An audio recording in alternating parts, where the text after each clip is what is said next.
কোনো ম্যাচে না জিতে বাছাই পর্ব থেকে ছিটকে গিয়েও কোন নিয়মে বিশ্বকাপের মূল পর্বে খেলবে সুইডেন? ৮ বছর পর বিশ্বকাপের মূল পর্বে সুইডেনের গ্রুপে কোন কোন দেশ? বিশ্বকাপের বাছাই পর্বে কোনো ম্যাচেই জিততে পারেনি তারা, হেরেছে 4টি ম্যাচ।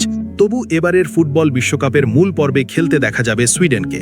কিন্তু কিভাবে ঘটল এমন ঘটনা? 2026 ফিফা বিশ্বকাপে জায়গা করে নিল সুইডেন, তাও আবার এক অবিশ্বাস্য উপায়ে। ইউরোপীয় বা UEFA বাছাই পর্বের গ্রুপ স্তরে একটি ম্যাচও না জিতেও শেষ পর্যন্ত উত্তর আমেরিকায় হতে চলা বিশ্বকাপে খেলার যোগ্যতা অর্জন করেছে স্ক্যান্ডিনেভিয়ান দেশটি।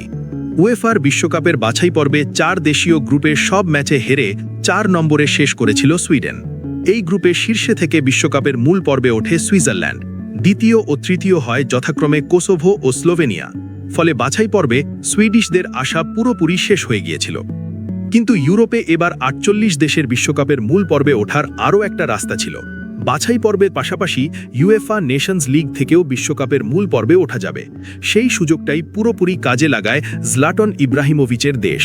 2024-25 UEFA নেশনস লিগে ভালো পারফরম্যান্স সুইডেনকে নতুন সুযোগ এনে দেয়। এই টুর্নামেন্টের মাধ্যমে তারা অতিরিক্ত 4টি প্লে অফ স্পটের একটি পায়, আর সেই ব্যাকডোর সুযোগই শেষ পর্যন্ত তাদের ভাগ্য ঘুরিয়ে দেয়। প্লে অফে জ্বলে ওঠেন সুইডিশরা। ম্যানেজার গ্রাহাম পটারের অধীনে প্লে অফে দুর্দান্ত প্রত্যাবর্তন করে সুইডেন। সেমিফাইনালে স্পেনের ভ্যালেন্সিয়ায় তারা ইউক্রেনকে 3-1 ব্যবধানে হারায়। ওই ম্যাচে হ্যাট্রিক করেন ভিক্টর গাইকোরেস। এরপর সোমবার স্টকহোমের স্ট্রবেরি আরিনায় ফাইনালে পোল্যান্ডকে 3-2 গোলে হারায় সুইডেন। ম্যাচের 85তম মিনিটে জয়সূচক গোল করেন গিওকেরেস, যিনি 2 ম্যাচ মিলিয়ে মোট 4টি গোল করেন। তাতেই বাছাই পর্বে ছিটকে গিয়েও কিভাবে বিশ্বকাপে সুইডেন? 8 বছর পর বিশ্বকাপের মূল পর্বে সুইডেনের গ্রুপে কোন কোন দেশ? এই জয়ের ফলে 2018 সালের পর বিশ্বকাপে ফিরছে সুইডেন। সেবার তারা কোয়ার্টার ফাইনাল পর্যন্ত উঠেছিল। 2026 বিশ্বকাপে সুইডেনের গ্রুপে রয়েছে নেদারল্যান্ডস, জাপান ও তিউনিসিয়া। সুইডেন ওঠায় আসন্ন বিশ্বকাপে গ্রুপ এফ থেকে নকআউটে ওঠার লড়াই একেবারে কঠিন হয়ে গেল। তবে এই যোগ্যতা অর্জন নিয়ে বিতর্কও তৈরি হয়েছে।